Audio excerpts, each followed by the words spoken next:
Kamala Harris is hiring. She is looking for a vice presidential candidate to join her ticket and could announce that person as early as Tuesday. But I wonder if any of these contenders you're looking at have read about what it's like to work for Harris. Reports of a harsh work environment under Kamala Harris have since resurfaced. And former Speaker Kevin McCarthy, who's also from California, said this about what he's heard working for her is like.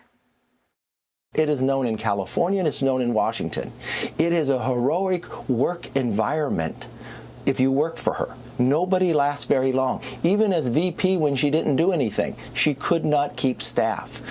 That is a person that the press will never talk about. How she treats people around her is a real indication of what she'll do in the future. And reports of poor office culture with Harris are not new.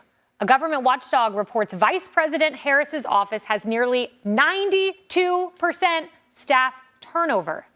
Donald Trump had 72%. She had 92. Back in 2022, one Harris aide said this about working for Kamala, quote, "It's always been a problem. You have to have your people around you."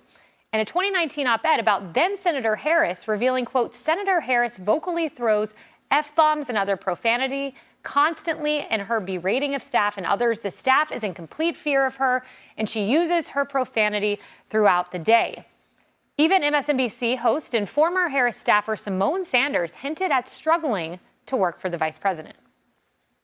It was new for me when I worked for her because I had never worked for a high-profile woman before. I had only ever worked for men. And there was one day at work where I was like, "Ma'am, you might be the last woman I work for because this is a there's a story there. It's a lot. This a lot that we got to deal with over in here." It was something though that I think any candidate, any person in power needs to be aware of what the criticism is.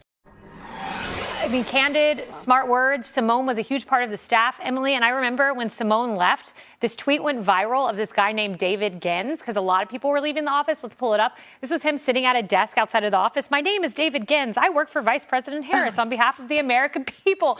And people said, "Blink twice if you need help, David." Yes. I remember covering that on the couch. We laughed hysterically at that poor thing. Look, at the end of the day, too, a culture like that is not hard to remedy, and rumors like that are not hard to overcome. So to me, I think I'll just leave it there for your own extrapolation.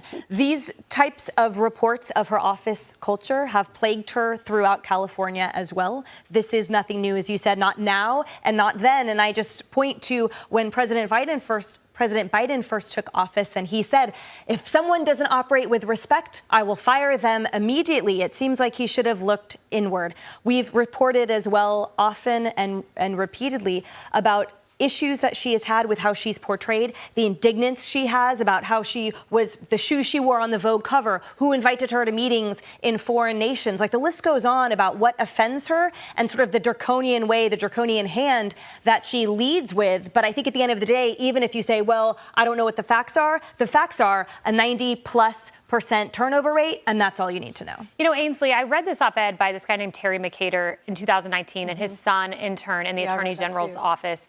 And he said that she made people stand and address her as a general, and that younger staffers were told not to look her in the eye. And I just compared it to Trump, who regularly engaged with interns when he walked by, didn't care if people stood. He was the president. Right. What a difference. He calls people, if you worked for him, he would call your mom and say, "Put her on the phone. Let me talk to her. If you said my mom loves you." He's so personable and likable when you're around him one-on-one. And the F-bombs and fear, toxic. When y'all were reading all this, weren't you so grateful you work at Fox News? Can you imagine if we were treated this way? Only 4 of her original 47 staffers from year one are still there. You can tell, you're quoting Maya Angelou. This is similar. You can tell a lot about someone if you work for them. And when you're mean to staff, guess what comes? Leaks.